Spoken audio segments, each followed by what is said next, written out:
নরম সবুজ পাতার উপর ধীরে ধীরে এগিয়ে চলেছে ক্ষুদ্র এক প্রাণ। দেখতে সাধারণ হলেও তার ভেতরেই লুকিয়ে আছে এক অসাধারণ রূপান্তরের গল্প। বেঁচে থাকার জন্য দিন রাত খেয়ে চলেছে ক্ষুদ্র এই প্রাণটি, কারণ প্রকৃতি তাকে প্রস্তুত করছে আরও বড় এক পরিবর্তনের জন্য।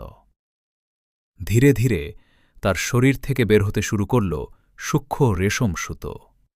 এই ক্ষুদ্র সুতোই একদিন তৈরি করবে তার নতুন পৃথিবী।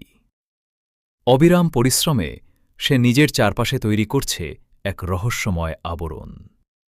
বাইরে থেকে নিস্তব্ধ মনে হলেও ভেতরে শুরু হতে যাচ্ছে এক অবিশ্বাস্য পরিবর্তন। রেশমের এই নীরব আবরণের ভেতরে ধীরে ধীরে বদলে যাচ্ছে তার সম্পূর্ণ অস্তিত্ব। অন্ধকার এই ছোট্ট আবরণের ভেতরেই জন্ম নিচ্ছে এক সম্পূর্ণ নতুন জীবন। দীর্ঘ নীরবতার পর অবশেষে পৃথিবীর আলোয় জন্ম নিল নতুন এক রূপ। একসময়ের ক্ষুদ্র রেশম কীট আজ ডানা মেলে দাঁড়িয়ে আছে এক নতুন জীবনের সামনে। নতুন পৃথিবীর প্রতিটি স্পর্শ তার জন্য এক অজানা অভিজ্ঞতা। প্রকৃতির আলোয় ধীরে ধীরে উন্মোচিত হচ্ছে তার নতুন পরিচয়। অবশেষে শুরু হল তার জীবনের প্রথম উড়ান।